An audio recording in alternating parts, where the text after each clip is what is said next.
আগামীকাল ভারত পাক দ্বৈরথে পাকিস্তান কি চার স্পিনারে যাবে নাকি বাড়তি একজন pacer in the likes of Nasim শাহকে লেলিয়ে দেবে ভারতের বিরুদ্ধে? অবশ্যই আজকে পাক অধিনায়ক সলমান আগা প্রি ম্যাচ প্রেস কনফারেন্সে যেটা বললেন যে তাদের কাছে স্পিন বোলার যেরকম আছে সেরকম পেস বোলারও আছে, তবে তার থেকেও ছাপিয়ে যেটা সবথেকে গুরুত্ব পেল আজকে সাংবাদিক সম্মেলনে সেটা উমরান তারিককে নিয়ে। অবশ্যই শ্রমিকদার সঙ্গে এই মুহূর্তে আমি আছি। শ্রমিকদা, তুমি ছিলে নিজে সাংবাদিক সম্মেলনে, কি এক্স্যাক্টলি বলেছে?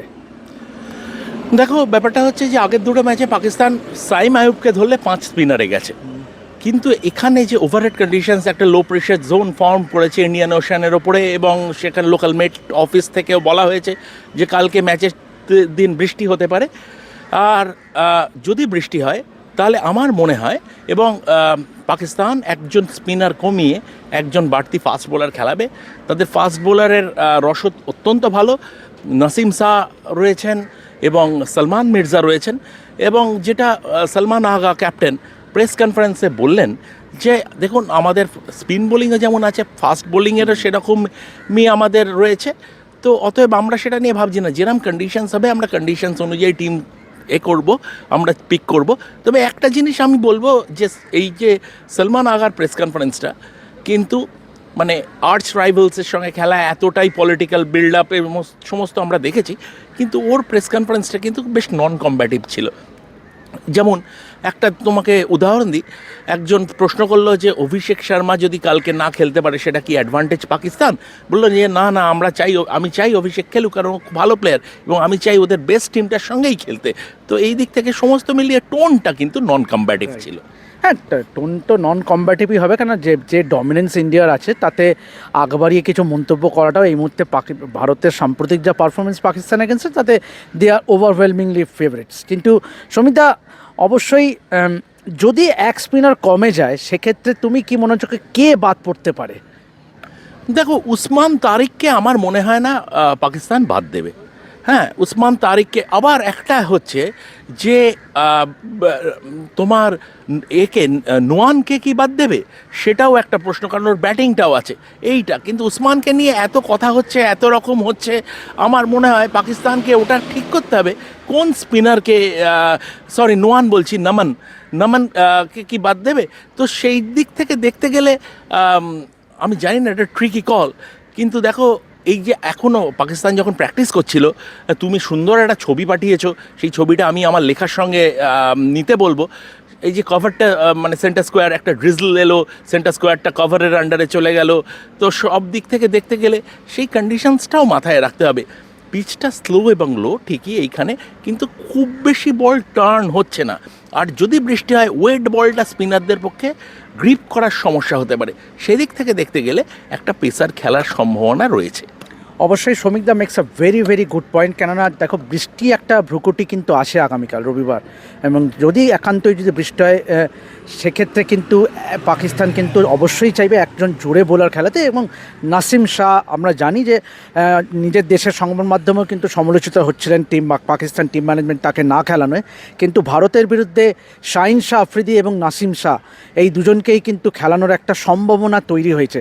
সমিতা, এবার যদি আসি আমরা পাকিস্তান ব্যাটিংয়ে, আমরা কয়েকদিন ধরেই দেখলাম যে, অবশ্যই আজকেও দেখলাম যে সাইম আয়ুব এবং সাইফজাদা ফারহান দে হোল্ড আ কি ফর পাকিস্তান। কারণ যে মিডল অর্ডারে যারা ব্যাটার তাদের কিন্তু স্ট্রাইক রেট সেরকম নেই। হ্যাঁ, ফাহিম আশরাফ আছে বা অন্য যারা আছে, তুমি কি মনে করছো যে কতটা গুরুত্বপূর্ণ হবে এই দুজন Pakistan opener?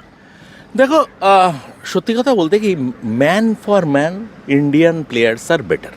Man for man Sahibzada Farhan বা সাইম আয়ুব, বুমরার একটা ভালো স্পেল কতটা হ্যান্ডেল করতে পারবে সেটা আমি জানি না। আমার মতে ভারতের যেটা এতদিন দুটো ম্যাচে বুমরা ফার্স্ট চেঞ্জ এসছে, পাকিস্তানের ফায়ার পাওয়ারটা কিন্তু ওপেনিং এবং বিশেষত সাহিবজাদা ফারহান। এবং আমি কালকে আশা করব যে একটা স্ট্র্যাটেজির পরিবর্তন হবে ভারতীয় দলে, সেটা হচ্ছে বুমরাকে দিয়ে বোলিংটা ওপেন করাও। কারণ সাহিবজাদা ফারহানকে তুমি যদি তাড়াতাড়ি তুলে নিতে পারো, তাহলে তুমি দেখো পরের যে দুজন ব্যাটসম্যান সলমান আগা এবং বাবর আজম, দুজনেই কিন্তু গ্রাফটার, তারা কিন্তু এনফোর্সার নয়। এটা ভারতের পক্ষে অ্যাডভান্টেজ, কারণ যে প্রথমে ব্যাট করবে আমার মনে হয় এই পিচে একটু সাহায্য পাবে, যদি না ট্রাঙ্কেটেড গেম হয়। যদি ট্রাঙ্কেটেড গেম হয় তাহলে অবশ্যই যারা পরে ব্যাট করবে, যদি খেলাটা ধরো 7 ওভার বা 10 ওভার হয়ে গেল, অবশ্যই যারা পরে ব্যাট করবে তারা সাহায্য পাবে। কিন্তু যদি পুরো ফুল 20 ওভারের খেলা হয়, তাহলে প্রথম ব্যাট করলে আমরা গতকালও দেখলাম অস্ট্রেলিয়া 169 চেস করতে পারেনি জিম্বাবুয়ের এগেনস্টে। তো সেদিক থেকে দেখতে গেলে কি হচ্ছে, পিচটা পরের দিকে স্ট্রোক প্লেটা খুব ডিফিকাল্ট হয়ে যাচ্ছে। অতএব সেদিক থেকে দেখতে গেলে সেদিকে দাঁড়িয়ে আমার মনে হয় যে সাহিবজাদা ফারহান ভালো ফর্মে আছে এবং লাস্ট দুটো ম্যাচেও ইন্ডিয়ার সঙ্গে ভালো খেলেছে। বুমরা তার অ্যান্টিডোট, এবং বুমরাকে দিয়ে তুমি বোলিং ওপেন করাও। শেষ একটা প্রশ্ন করব শমিকদা তোমাকে, সালমান আগা কতটা চাপে থাকবে কম্পেয়ার টু সূর্যকুমার যাদব? দেখো, চাপে তো যে কোনো ম্যাচ, ভারত পাকিস্তান ম্যাচে সালমান আগাকে তো এই প্রশ্নটা করাও হলো, বললো যে চাপ তো হবেই, কিন্তু সেই চাপটা নিতে পারবে বলেই তো তারা ক্যাপ্টেন। হ্যাঁ, তো সেই দুটো টিমের পার্সপেক্টিভের তফাৎ আছে।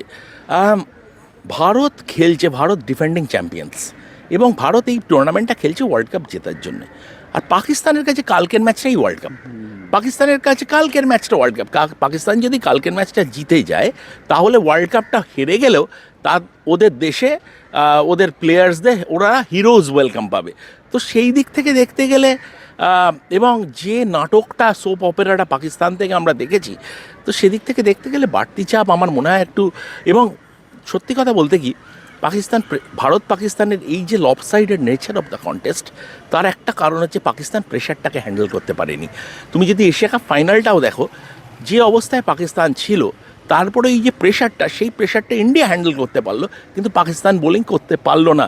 একটা সোজা রান আউট মিস করলো এবং লাস্টের ডেথ ওভার্সে অতগুলো রান দিয়ে দিল।